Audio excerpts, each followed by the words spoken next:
not think I think it saved my progress. I already did a few of these objectives. Sorry about that. I'll try and do them retroactively. Or retro. I'll try to do them again, even though the game won't count them, just to be, um, just to be a little more honest about things. Not that honesty is an issue for me, but I just, I want to treat my new viewers with respect, and I think they should know. I think they should know how much I suck at this game, and yeah. If you're wondering, what the hell? Why am I playing Razor Scooter when I was just playing Tony Hawk and I'm in the middle of a Tony Hawk marathon? Because it is a PS1 game that I bought like probably 10 years ago, and I never actually played until tonight. Um, because I never had a PS1. Uh, or I didn't have a PS1 back then. The last time I had a PS1, I never grew up with one, but I did buy one in like 2003 maybe or 2004. Um, but I sold it eventually. I'm not really sure why. So, anyways, I bought this game quite a while back. Um, I never got to really play it, so I found how to play it off of the CD-ROM drive on my computer, and I just thought it would be a fun little game to test it out. Also, I found my I found the first Tony Hawk game on the PS1, so I loaded it up um, on this emulator. I loaded it up, and it seems to work a lot better than when we played it last time. Last time, if you were not here, it was the choppiest game in the world of anything. So it's pretty cool that we might be able to enjoy it for the way it's meant to be enjoyed, which is not choppy and actually a really fun game. I do maintain that it's not a great game. I think that it is a very important game, and it was an amazing game at the time, but I think that it is one of those games that has not aged well because of its sequels. Um, okay, so the game here has gotten very choppy. Um, I'm not sure why. It did this when I played one round earlier. I played 3 rounds, I think. This would be the fourth. And it got really choppy around the 10 seconds left mark on the first run. But then the second run, it was fine, and the third run, it was fine. So it's kind of weird that it's not working so well right now. Not really sure what I can do about that. It it very well could be the disc. I kind of didn't clean the disc, and it has a bunch of fingerprints on it, which are not mine, by the way. I don't touch discs on the reflective side. Um, I think that's a really shitty habit to get into, so I don't do that. But this does have a this does have some fingerprints on it, and I'm wondering if that might be what's going on, or maybe it's the emulator. I'm honestly not sure how that all works. I thought the problem, I don't know. Oh god, I think it locked up. No, it didn't. Okay, we're good. We're sort of good. Yeah? Oh god. There we go. And we're done. We are done. Alright.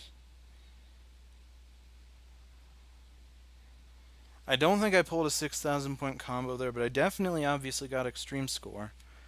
Um, 30 wheels. I don't think I'm going to really waste my time with that right now. Um, we're going to go to the next level, though. It's called, I think, School's Out. Yeah, we're going to go here and we're going to try and do some stuff. Hi. um, so a little bit of backstory actually on scooters. This isn't exactly the most random purchase I could have made. Back in the day, I actually used to ride a scooter quite frequently. It was my kind of, I don't know if you'd say extreme sport, but it was my athletic locomotion of choice. Um, my friends had a lot of skateboards, um, or a lot of my friends had skateboards, I should say. And I just was kind of the outlier. I had a scooter, and I loved that thing, but I didn't really get into like the tricks of it. I mostly used it for transportation, and I did bunny hops here and there, and I made up a few of my own tricks, which I think probably are just tricks that everyone's made before, but they had different names than I gave them. Like my scooter had a little wheelie bar on it, so I did actually perform manuals on it. Um, and the wheelie bar was also necessary for one of my tricks called the Bermuda Triangle, where I put my back foot, or I put one of my feet, like my toes, on the wheelie bar, and I extended my other leg outward. And I can't remember if you also have to wheelie during it, but that's the Bermuda Triangle. Um, and then the other trick I made up is you put both your feet at the front of the scooter and you kind of hold the handlebars between your legs, and I called that the Titanic for obvious reasons. Great, we are choking already. It seems to happen around the 20-second mark for some reason. That's very odd.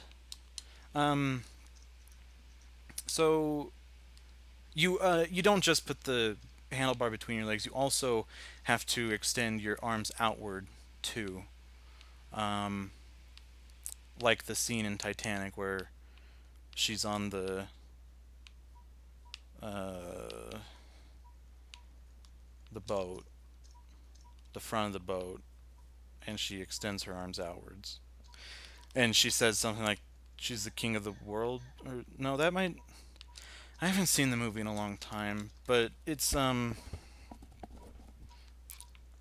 that's where it got its name. That's the you know the scene I'm talking about. There's no need in me having to explain it. But it yeah, it's that's the trick. That's the two tricks I learned. I'm a regular old Rodney Mullen, to be honest. I learned I created so many tricks on the scooter. I uh I don't know why I never got recognition for any of them though. Um and now it's fine. That's really weird. Um my kitty just bundled up next to me on my arm, or one of my kitties I should say. His birthday is actually coming up on August 26th. I adopted him last year on like December 23rd, I believe. And he at the time was, I believe, 16 weeks. Um, so yeah, anyways. His birthday's coming up. He's going to be 1 year old, and he is a big troublemaker, as a 1 year old should be. but I still love him anyways. He's an amazing kitty. They both are. Um, what was I talking about? That's right, scooters. I should be the Rodney Mullen of scooter people, but I am too humble for that. I never really entered any competitions. Of course, I'm just completely bullshitting you. I was pretty awful. With the wheelie bar, I could do like a slight wheelie, but it wasn't very good. It wasn't like my skateboard wheelie or manual.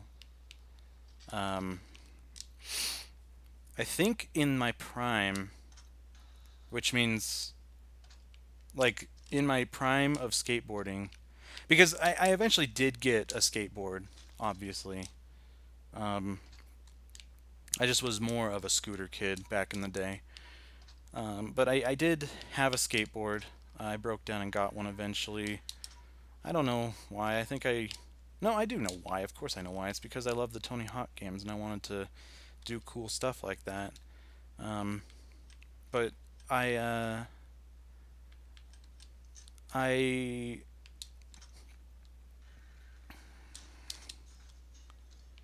I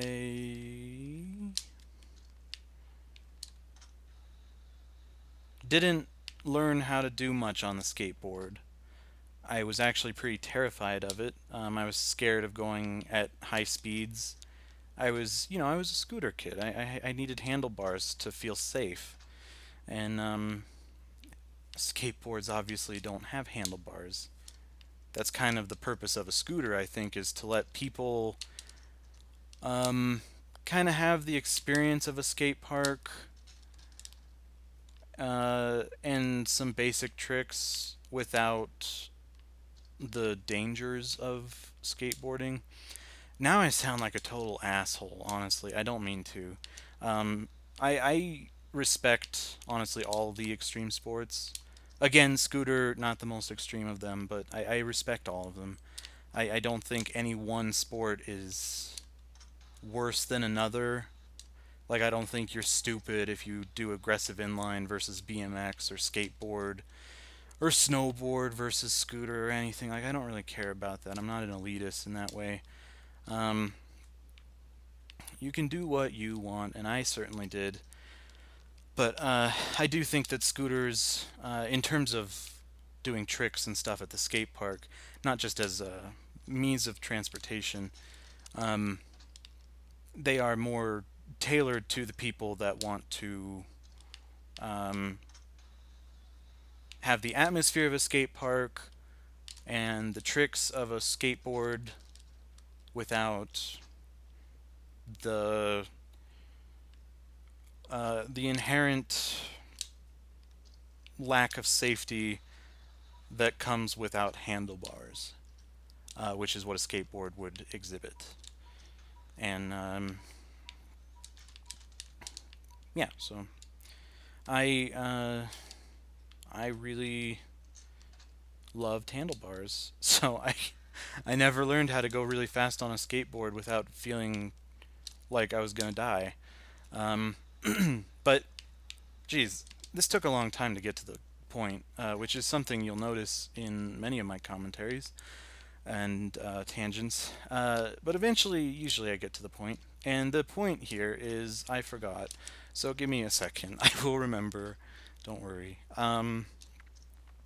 Skateboarding. That's right. Okay, so at my prime, when I was skateboarding, I couldn't really do ollies or anything, but I was able to do some manuals. I loved manuals. They were so fun for me and they're so satisfying and they're a workout. And in my prime, I was able to do a 15-second manual at like a packed skate park. And my dad and sister were there and they can verify. It was amazing. Um, Amazing for me, at least. That was my big accomplishment in skateboarding at the time. Recently, I've been playing a lot of the Tony Hawk games again, and I have obviously, or maybe not so obviously if you don't know me, um, it's reinvigorated my sense of wonder when it comes to skateboarding. So I never threw away my old skateboard. Um, I picked it up again. It was in the back of my car since I don't even know, man. I think since I got my car as a birthday present in 2006. It might be 2007. Um, oh, I thought that said Dark Slide. I'm like, what the hell? Um, my skateboard's been in the back of my car for a long ass time, and I just now picked it up again. This level is going horribly, by the way. I don't know how to do any of this. We're gonna try extreme score. Um, we're gonna retry.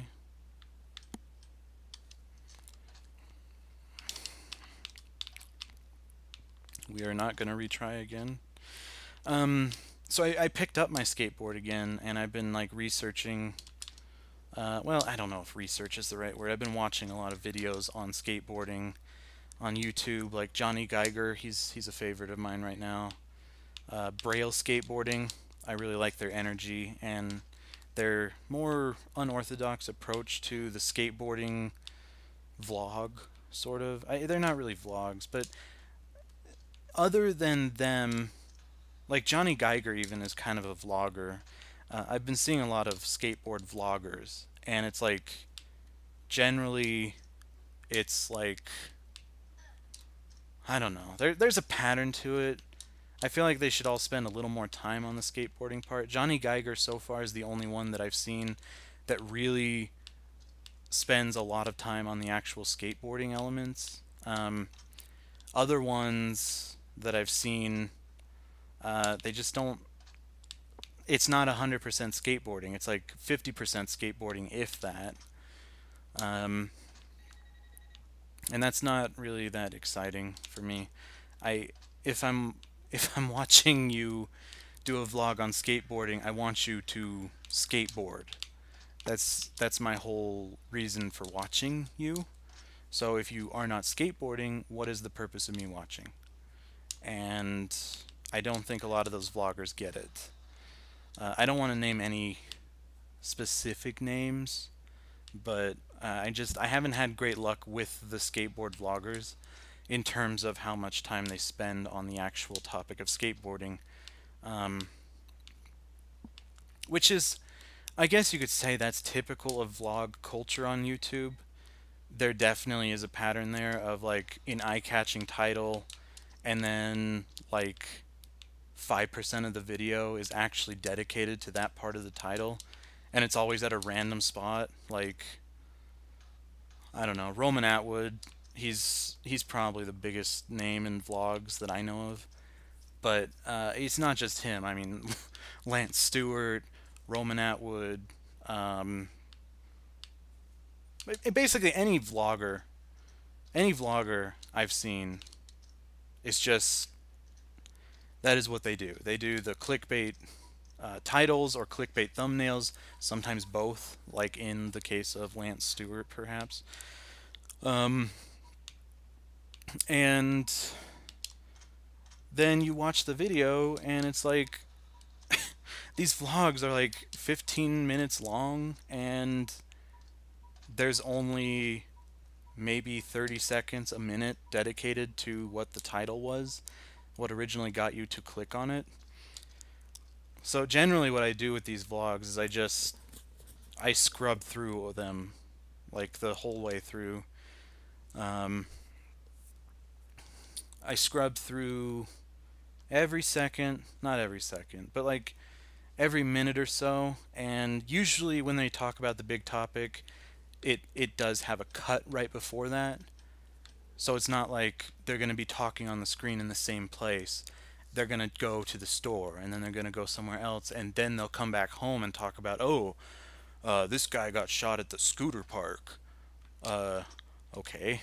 Like, the title was someone got shot, or getting shot at a scooter park, I think was the title of this particular video. And it was only at the very end the guy ended up talking about a news story that happened at the skate park. It's I don't know. It's a stupid rant because I know that's the whole fucking point of vlog videos is to have people like get attracted to it from the thumbnail or the title, and then they watch the whole thing and you get a good CPM rating or whatever and a lot of impressions and all that stuff. Like it's just I don't care for it though. I really despise it, to be honest. I despise the vlog culture and patterns of vloggers. Um, Speaking of rails, though, this tangent has gotten off the rails completely. I really like Johnny Geiger. He seems like a really nice guy, and his videos, holy shit, you would never believe this, they actually have to do with skateboarding. Um, I think sometimes he does some like off-topic things, but generally they're about skateboarding. One that's really getting to me lately is back on the topic of the evil vloggers. Um, they might have like a top five worst mistakes in skateboarding or something. Um, why are you doing a top five when you're doing a vlog? That's what I'm wondering. And you might be saying, oh, well, they're not doing a vlog, they're doing a top five. So they're doing a whole video dedicated to five things you shouldn't do on a skateboard or whatever I just said. The problem is, no, they're actually doing it in a vlog format where the first 5 minutes of the vlog, they don't talk anything about skateboarding. And then they do like the top five. And then they do like a bunch of other shit that doesn't matter. It's like so annoying. I hate it. Ugh.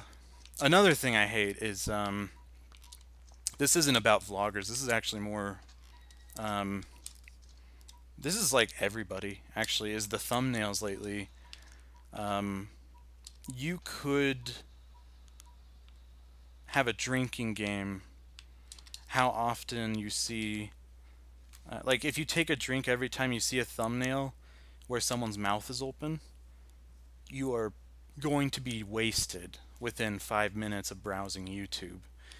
It's ridiculous. We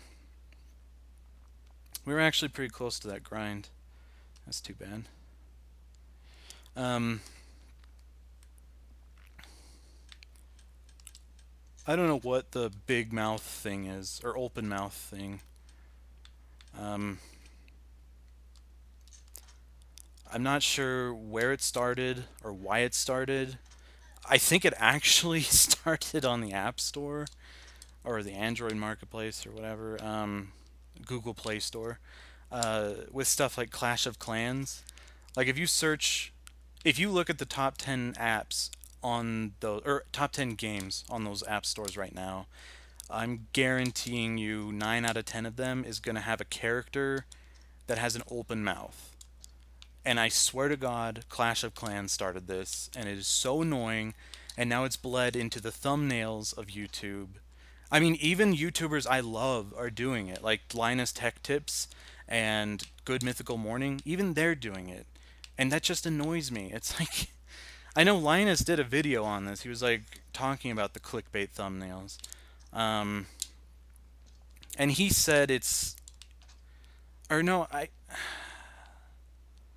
no, he didn't say it was like marketing. It's the same as marketing. That was Grant Thompson. He talked about that. He talked about the thumbnails as well.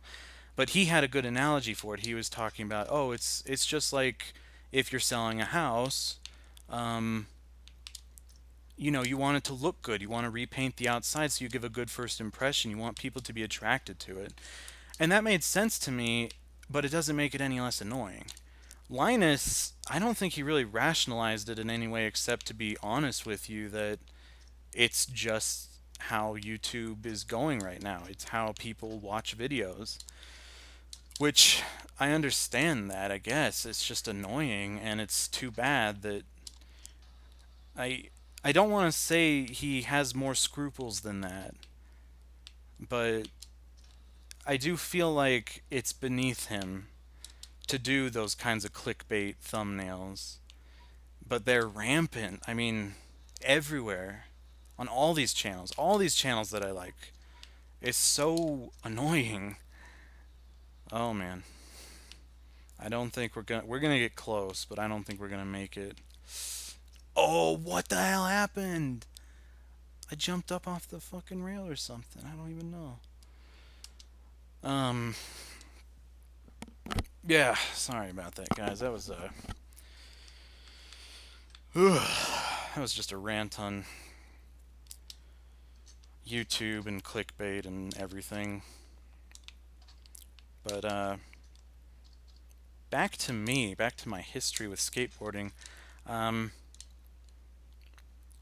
I think I kind of already talked about all of it, except that I picked up the skateboard finally, and I've been trying to learn it, and I'm still just as scared as ever to ride it. Um, no handlebars, remember? um, but I'm still enjoying myself. It I have been discouraged a few times because like you go to the skate park and there are all these kids that are like 2 years old or something, and it's discouraging to see that when you're a 26-year-old who's trying to pick up skateboarding for the first time.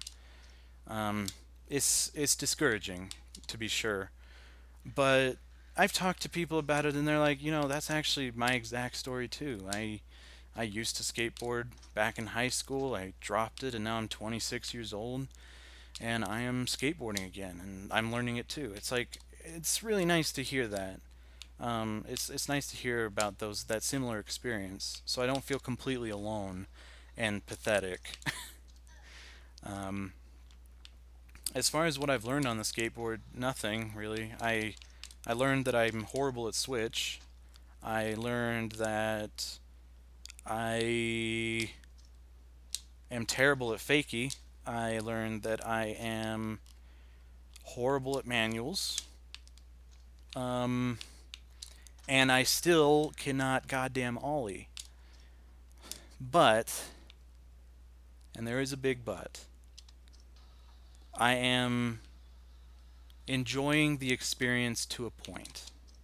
I'm enjoying the experience, and I do think I'm getting better little by little. Someone recommended, if you always skateboard at that slow speed that you feel safe at, um, you'll never really learn how to go faster or something. I'm trying to remember what he said exactly, but the point was that like you're never going to get better. You're never going to thrive and blossom and bloom if you always stay stuck at the same speed that you're comfortable with. Because obviously the speed I go at, it's I'm not going to accomplish anything. I like I guess you could say that Rodney Mullen can accomplish things at any speed, even the slowest and even standstill speeds. And I look up to him. He's an amazing skateboarder. He is my favorite male skateboarder, in fact. I love him. I always have. Um, I just love his skateboarding so much. Um, and I think at a time I did appreciate that a lot of his a lot of his well known tricks, don't require an ollie to pull off. And I kind of looked up to that. I was like, hey, I could do that. I could do a primo and a Casper flip. Um, they obviously wouldn't really count in a competition since I'm not really jumping before I do them, but still, it was kind of neat. So, anyways, yeah, about the speeds, I tried going down bigger slopes, and I tried going longer without stopping, and I've been trying to break myself out of that comfort zone, and I think it's been helping. I did have a pretty nasty fall um, when I went really fast and started riding up a quarter pipe a little bit, and I am not. I'm not. I don't know what the word is. I'm not.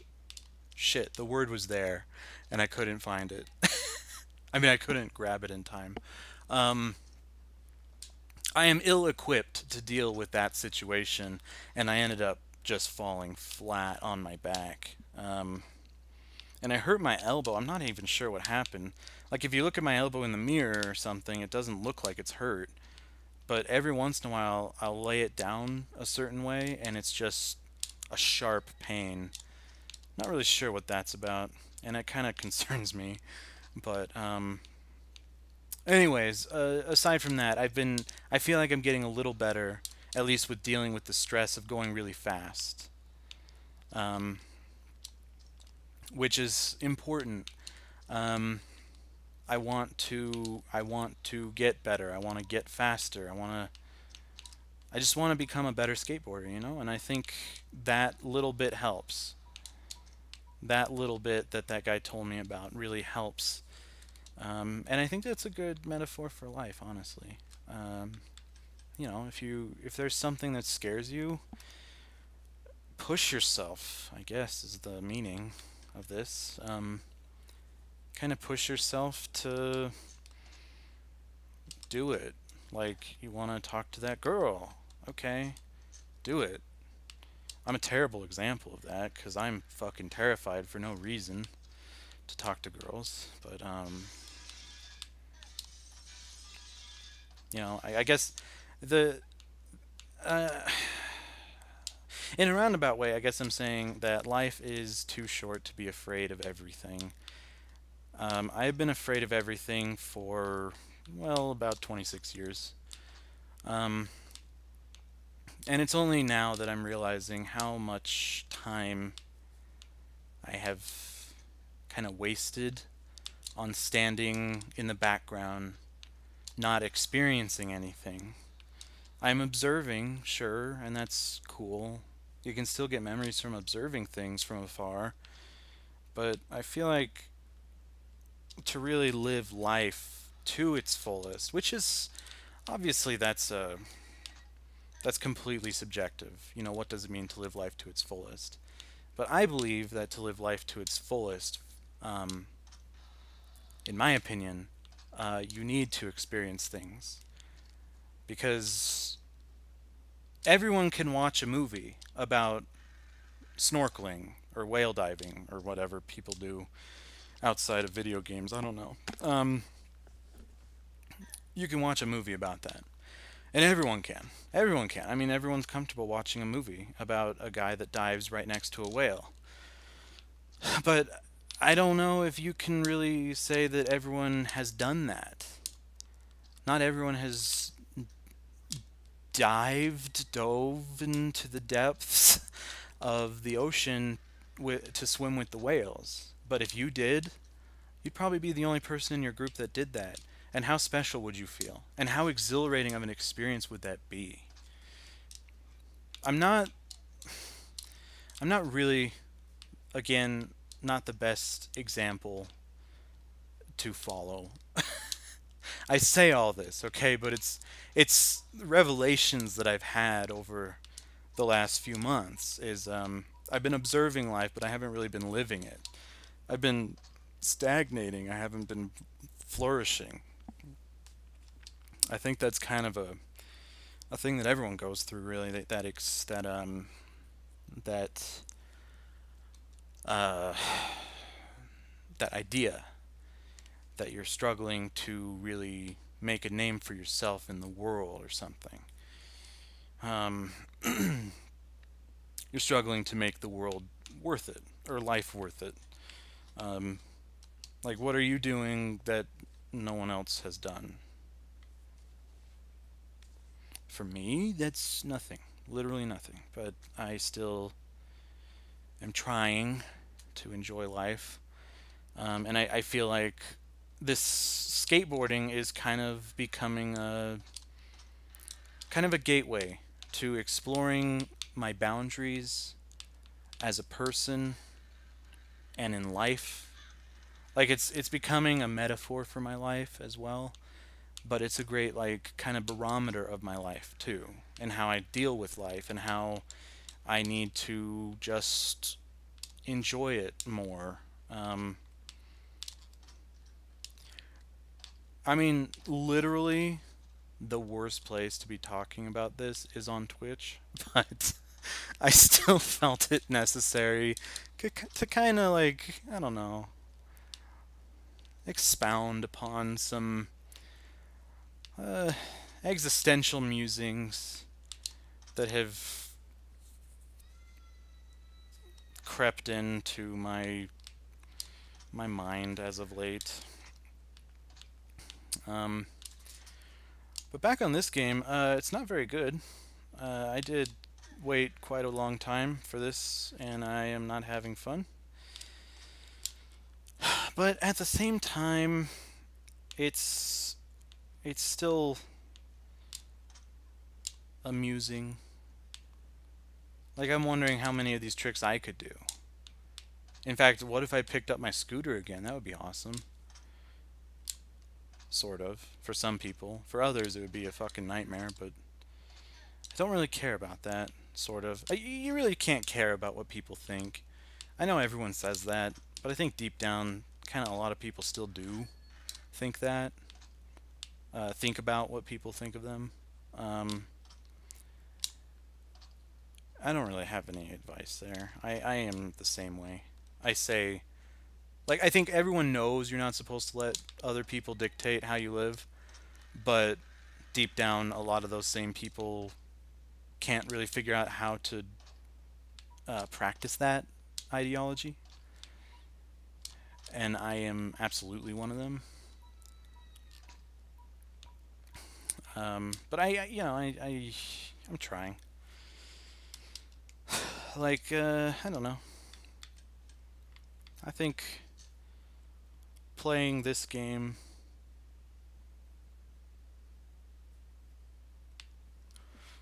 is kind of a good example of this. Like, who the fuck is playing Razor Freestyle Scooter on Twitch right now? I bet you not too many people. And it's obvious that I don't care about views because who the fuck is going to watch this? I don't even know if anyone's even watching this. Like, I haven't even checked the view count. I just don't really care that much about like getting a lot of views, but if you are watching, I really appreciate it. Thank you. Um, and I hope you have enjoyed my um, what I have been tenderly referring to as my Paulosophical musings. Um, I don't know. They're life is a test. I think. I don't think you can truly succeed in life until you are happy with what you have done and you are happy with yourself. And that's where I have kind of um,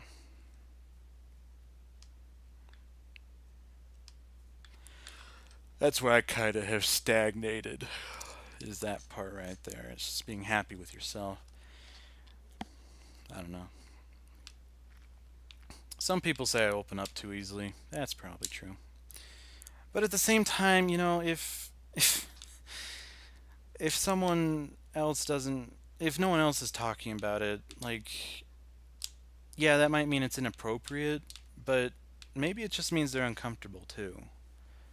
Like maybe there are still people out there that do want to hear about this stuff or something. Again, I am not a shining example of any of this. I'm just telling you the kinds of ideologies and paradigms I'm attempting to follow in my own life. And if you are struggling with that kind of stuff, hopefully you can find solace in those words. I don't know. But yeah, that's basically it.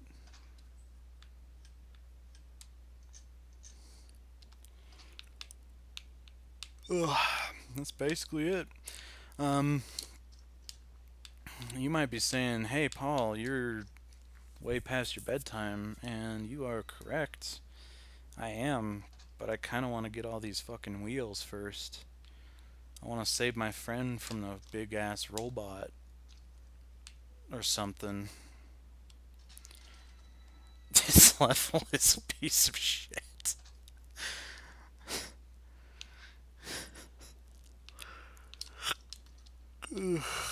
I think I think I might delete that original Tony Hawk's Pro Skater 1 stream. I might delete that stream and highlight because it's pretty awful, and 90% of it is technical difficulties. The other 10% of it is playing the game in an extremely choppy and horrifying state. Um, but if I can replicate the experience I had trying the CD version, if I can replicate that on stream, we might be in business to do like Tony Hawk's Pro Skater Redux. Um, Now, if any of you are following the timeline of this fucking Tony Hawk's marathon, Tony Hawk's Pro Marathon, um, yeah, I know. I know you're concerned about how random it is and how it makes no goddamn sense. And you are absolutely correct in that assessment. The the marathon was supposed to be the first game. It was supposed to be chronological order, honestly. And then I couldn't get the first game or the second game to work, so I got the third game to work. And then I got the first game to sort of work. And then I decided to do American Wasteland, and now we're doing Tony Hawk's Pro Skater 5. It's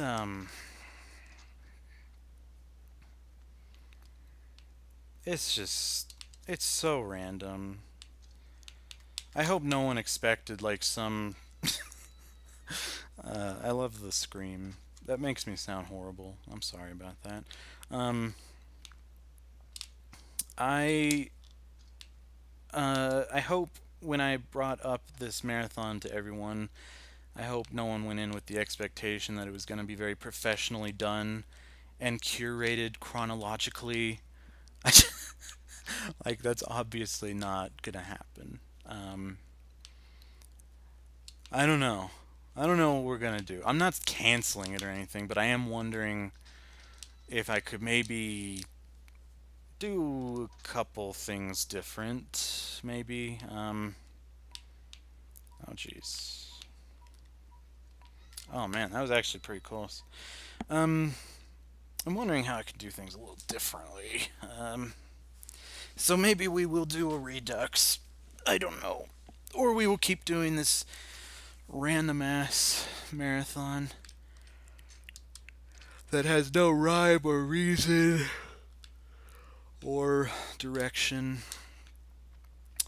It is a metaphor for, I would argue, a lot of our lives, to be honest.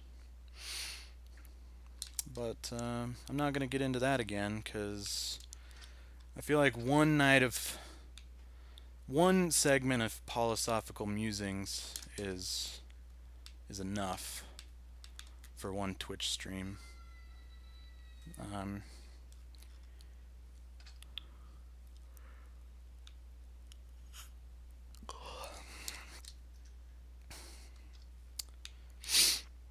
Now I can hear you on the other end. You agreed at first. You were like, "Yeah, you're right.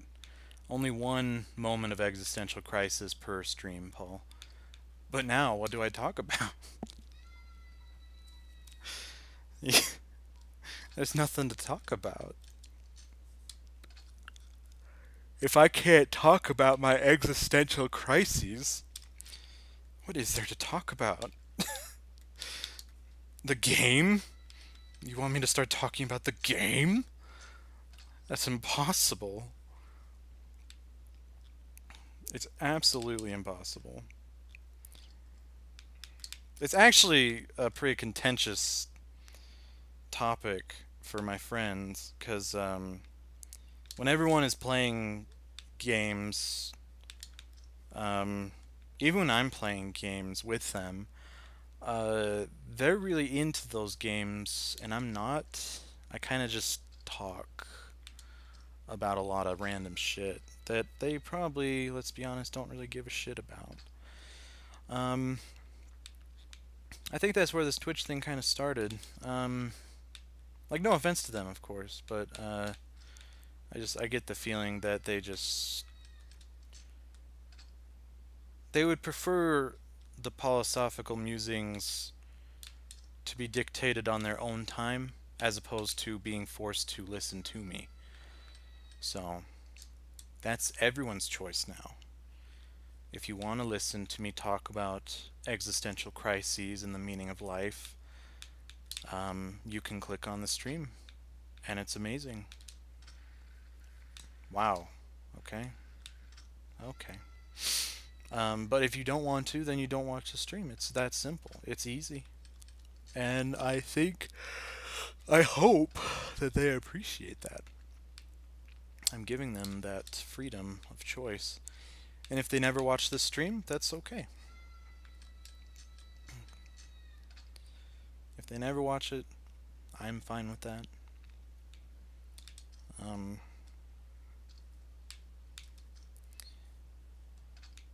but I do hope that whoever is watching this does enjoy it and enjoys their time with me. Um,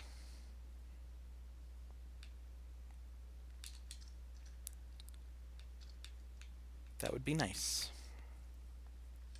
It's always nice to have people around that actually want to hear what you have to say about anything in the world. Um, I don't mean to sound like I'm vilifying my friends at all. I'm not. I honestly I respect it. I understand that when they're playing a game like PUBG, they want to focus on that game. They want to focus pretty much apply any game, honestly. If they're playing a game together and it's a game that's competitive, like I understand completely that they want to focus on that one game, and any distractions, like someone talking about even a different game in the same genre, it's just not really appropriate for that time. So I understand it, and I respect it, and I don't want to make it sound like my friends are like the bad guy or anything. They're not. Um, they just they probably understand etiquette a little better than I do, or something. I'm not really sure. I also don't want to jinx anything, but we are doing pretty well. We got all 20, it looks like. Yeah. Wait, that's it? Is that literally it?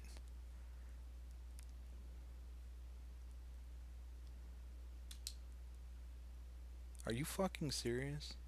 Don't tell me that's the. Oh my god.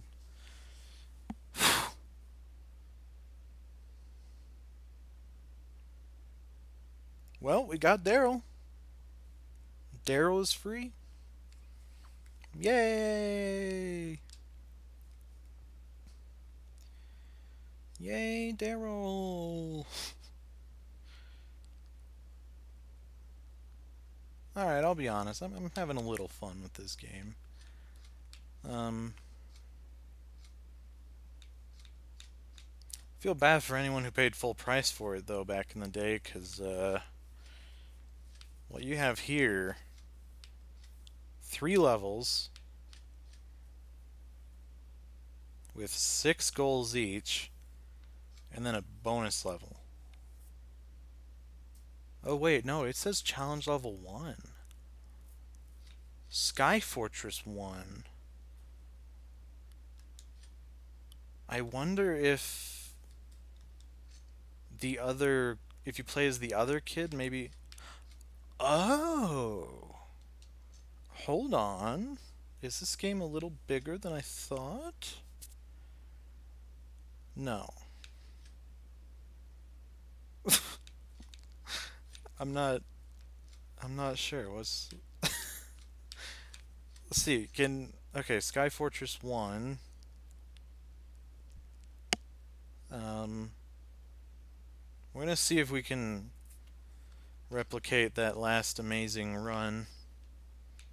Um, I like that they have these lines that like line up directly with the wheels, so you don't have to guess. Like I've always thought in Tony Hawk games, like man, I wish they would just fucking put a line, draw a line to everything. Um, I'm sorry. That was mean spirited.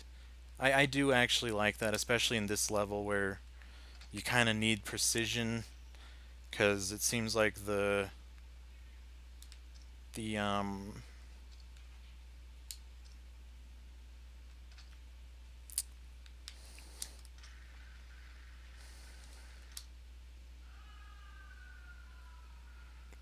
oh god, that scared the shit out of me. Um,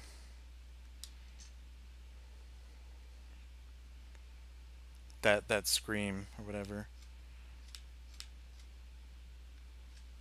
I'm really confused. Challenge level 1, Sky Fortress 1.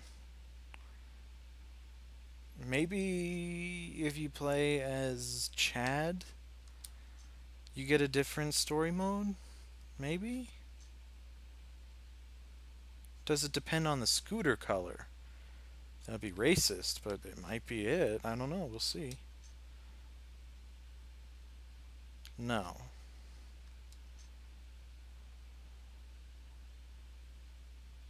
What the hell? I'm so confused.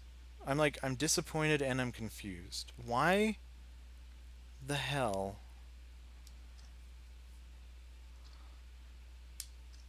is there only one challenge level and one Sky Fortress, but they still have the names of Sky Fortress 1 and Challenge Level 1? I don't get it. And that ending was so anticlimactic. Like, what the fuck? Oh god. Um. Oh, I don't think we have enough room to make another mistake. I don't think we have enough room to get all of these at all. We'll see. It'll be close. I'm really confused. Like, what the hell? Okay. Alright, there we go. Okay. We did it, everybody. Did we unlock anything? No. I'm clicking up and down. It's not really going anywhere.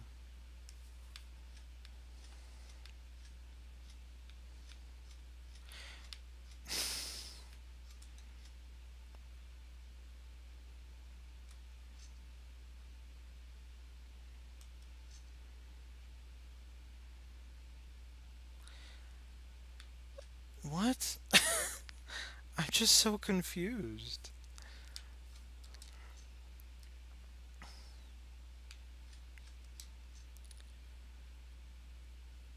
Scooter Park, Sky Fortress. Wow. Okay, well, looks like you've seen everything there is to see in this game. I'm hoping I'm wrong though. I really hope. Um, that's pretty disappointing. I'll be honest. But hey, thank you so much for watching. I went a little over time, but I figured it was the best thing I could do because I think we all needed to figure out what would happen if we beat the challenge level with all three characters. The answer to that is nothing. Literally nothing happens. So, anyways, this is just a quick stream. Sorry about all the musings and the existential quandaries.